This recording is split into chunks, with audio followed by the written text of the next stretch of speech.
è 3 mesi che noi siamo fermi senza stipendio. Il governo non fa niente per noi. In questo momento abbiamo fatto i 3 mesi, adesso ne faremo anche in altri 3 senza stipendio, che le vongole non ci sono più. E il granchio blu ha mangiato tutto. Sono rimasti senza lavoro, senza reddito e almeno per ora senza aiuti in grado di risolvere una situazione che definiscono ogni giorno più grave. A 8 mesi dall'esplosione della crisi, secondo gli operatori del settore ittico, non si sono ancora opposte contromisure valide all'invasione del granchio blu. Non c'è anche neanche tanto pesce perché questo granchio ci sta distruggendo. Abbiamo perso un bel 90%, anche quasi 100%. Siamo 4 mesi che siamo a casa dal lavoro. Come si fa ad andare avanti così? Niente, siamo fermi. Come si fa ad andare avanti senza soldi?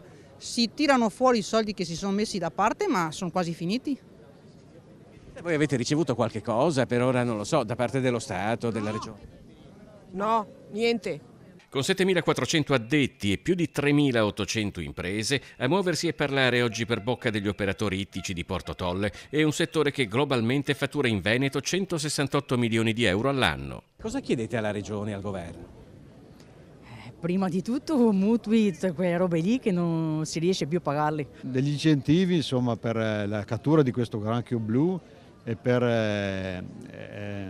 il materiale per poterlo catturare. Ma a questo proposito, secondo alcuni affiorano anche delle differenze su come si stia gestendo la crisi rispetto alle regioni vicine. I nostri cugini di Goro, l'Emilia Romagna, sono stati un po' aiutati perché il presidente Bonaccini appunto ha dato degli aiuti concreti, specialmente per la cattura di questo granchio, che noi non abbiamo. Non abbiamo la cattura di questo granchio.